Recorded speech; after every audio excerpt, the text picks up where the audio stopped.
खनवर Congress party के सांसद इस वक्त हमारे साथ हैं। तारिक साहब, बहुत स्वागत है आपका इंडिया टीवी पर।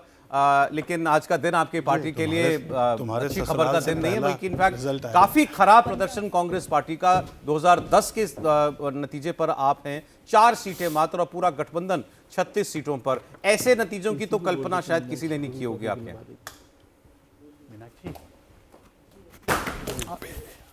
सही बात है। हेलो जी तारिक साहब, क्या इसको कैसे एक्सप्लेन करेंगे इस परफॉर्मेंस को? हाँ जी, देखिए वैसे तो अभी फौरन किसी नतीजे पर पहुंचना मुश्किल है। इस नतीजे के कारणों पर उस पर पूरी तरह से उस पर विश्लेषण करना पड़ेगा, चिंतन करना पड़ेगा कि आखिर कहाँ क्या कमी रह गई जिसकी वजह से हम लोगों को जो परिणाम मिले हैं वो मतलब जिसमें हम लोगों की बहुत बुरी हालत हुई है। तो इसको हम लोग देखेंगे, इसका विश्लेषण करेंगे आने वाले समय में। क्या राहुल गांधी ने जो मुद्दा उठाया वो गलत मुद्दा उठ गया? एसआईआर के मुद्दे से बिहार की जनता कनेक्ट नहीं कर पाई, क्योंकि जब चुनाव आयोग ने भी सामने रखा कि भाई अगर आपको ऑब्जेक्शन है तो ऑब्जेक्शन दर्ज कराइए, उस वक्त कोई नहीं आ रहा है, लेकिन आप एसआईआर के मुद्दे पर लगातार लंबी लंबी प्रेस कॉन्फ्रेंस कर रहे हैं, वोट चोर कुर्सी छोड़ वोट चोर यात्रा निकाल रहे हैं।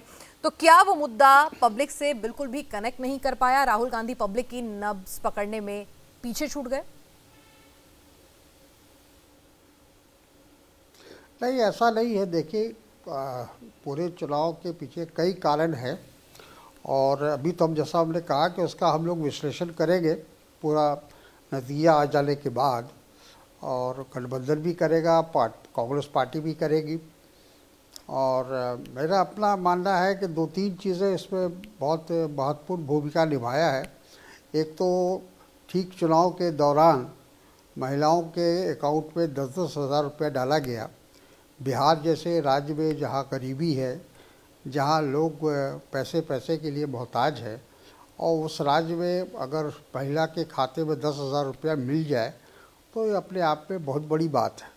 तो उसका तो प्रभाव पड़ना था, वो पड़ा है। इसीलिए टर्नआउट जो महिलाओं का था वो अधिक से अधिक हुआ। सर, वो टर्नआउट ऐसा पड़ा है कि आप 8वें नंबर की पार्टी हो गए। चलिए, टर्नआउट में ये समझ में आता है कि जीत ना मिलती, लेकिन आप 8वें नंबर पर आ गए। ऐसा टर्नआउट कितना % वोट है इनका? हाँ, जब पैसा ऐसी चीज़ होती है, हमको और आपको किसी को भी वो आकर्षित करता है। नहीं, हार तो गए ठीक है, मतलब आप पीछे हो गए, समझ में आ रहा है। उस पैसे से उसने बड़ा इन्फ्लुएंस कर दिया, लेकिन कांग्रेस को 8वें नंबर पे ला दिया। भाई, प्रदर्शन थोड़ा बेहतर तो हो सकता था ना। इस टाइम पे ओवैसी की पार्टी आपसे बेहतर कर रही है। माहौल बनता है तो फिर बनता है ना। अब वो अलग बात है। ओवैसी की पार्टी जो है वो कॉमनल लाइन पर उसने किया, ध्रुवीकरण किया। हम ध्रुवीकरण नहीं कर सकते जी। हमारी पॉलिसी, हमारी नीति ऐसी नहीं है कि हम वोटों का ध्रुवीकरण करें।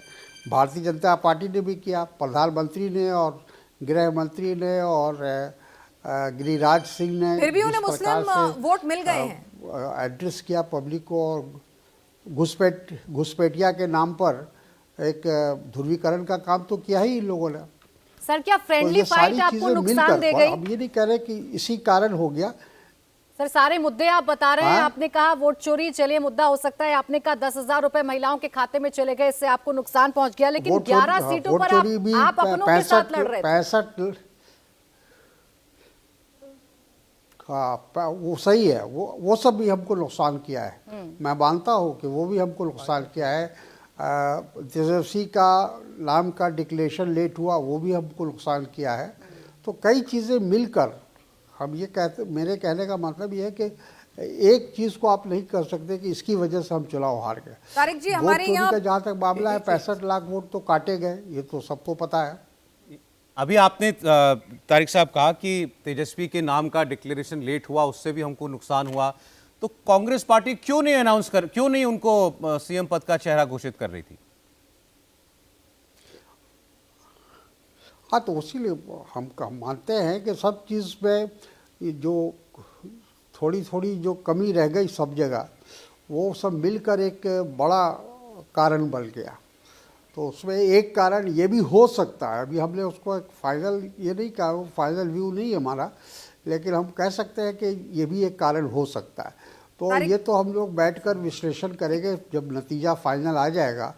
तो चुनाव या गठबंधन भी बैठेगी अपनी जगह पर, और पार्टी की हैसियत से कांग्रेस पार्टी अपना विश्लेषण करेगी, टिकट देने में कोई कमी हुई या प्रचार में कमी हुई, कैंपेन में कमी हुई, ये सब देखना पड़ेगा। ठीक है तारिक जी, विश्लेषण करने की बहुत हमारे जरूरत है, घोषणा पत्र को लेकिन देखना हमारे पड़ेगा। जो विश्लेषण घोषणा जो पत्र पैनल में था वो लगातार सुबह से एक चीज ये कह रहा था कि राहुल गांधी बीच कैंपेन में से एक लंबे लंबे पीरियड के लिए गायब हो जाते हैं, एक लंबे वक्त तक बिहार नहीं आते हैं, फिर विदेश चले जाते हैं। तो एक जो अप्रोच थी राहुल गांधी की और जो मुद्दे उन्होंने पिक किए, कहीं ना कहीं वो भी जनता के बीच में सही मैसेज नहीं दे पाया कि नॉन सीरियस है, कमिटेड नहीं है, प्लस जो मुद्दे उठा रहे हैं वो कनेक्टेड नहीं है। तो राहुल गांधी को भी कुछ ब्लेम देंगे?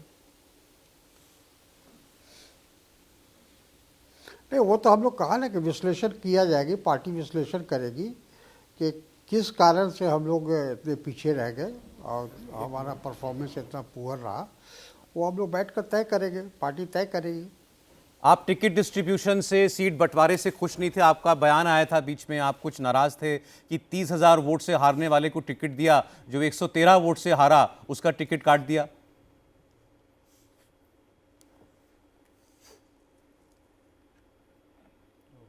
तारिक साहब, यह है कि कोई क्राइटेरिया हम लोगों ने मेंटेन नहीं किया और पिक एंड चूज किया, वो भी एक कारण हो सकता है।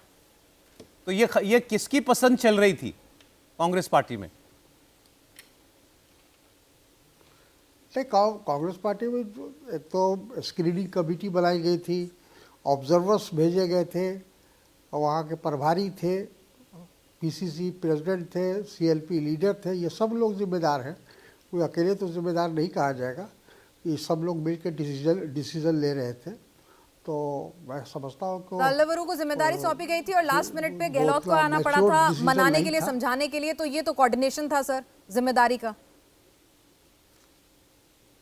जी सही है, उनके आने से कुछ हालात सुधरे थे, प्रश्न है सर। कुछ हद तक उन्होंने उसको जो तारिक जी, लगता है कि चूक हो गई आपसे।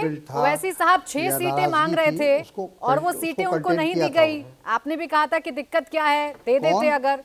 अब आप उनसे भी पीछे चले गए हो वैसी साहब से। वो मेरे ख्याल से वो सही डिसीजन था। हम अगर भारतीय जनता पार्टी से हम लड़ रहे हैं तो हम कैसे मुस्लिम कट्टरपंथियों को कैसे आगे ला सकते हैं, जो मुस्लिम एकता की बात कर रहे हैं। जब हम हिंदू एकता के विरोध कर रहे हैं तो मुस्लिम एकता को कैसे हम मान लेंगे। एक सवाल हमारे मेहमान पूछ रहे हैं आपसे सर। तारिक अनवर साहब, आप तो कांग्रेस की राजनीति को बहुत अच्छे से देखते रहे। हाँ? और आप तो कम से कम इन मुद्दों पर बहुत अच्छे से समझ रहे होंगे कि असली मसला क्या है। आपने ढेर सारे नाम गिनाए, मुझे 1999 याद आ जाता है। एक समय में कांग्रेस पार्टी से निकलकर एक पार्टी बन गई थी, एनसीपी। क्या राहुल गांधी के खिलाफ कांग्रेस पार्टी में कोई ऐसा, क्योंकि लगातार हम देखें तो जब जिम्मेदारी लेनी होती है तो राहुल गांधी वहां उपस्थित नहीं होते। मैं जानता हूं कि इस सवाल का जवाब सीधे देना आपके लिए हो सकता है कठिन हो, लेकिन क्या आपको लगता है कि टॉप लीडरशिप में बड़े बदलाव की जरूरत है?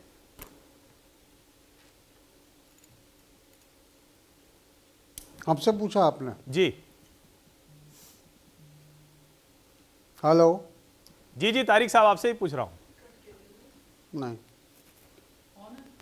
अच्छा, देखिए, इस मामले में तो राहुल गांधी जी की तारीफ करनी पड़ेगी कि 2019 में जब हम लोग लोकसभा हारे थे तो उन्होंने फौरन कांग्रेस अध्यक्ष पद से इस्तीफा दिया था और उन्होंने सारी रिस्पॉन्सिबिलिटी खुद पर ली थी, अपने पर ली थी, और लगभग 5 साल तक वो कोई भी पद उन्होंने स्वीकार नहीं किया। उन पर बहुत दबाव था कि दोबारा वो कांग्रेस प्रेसिडेंट बन जाए, लेकिन उन्होंने कहा कि नहीं, हम बनेंगे।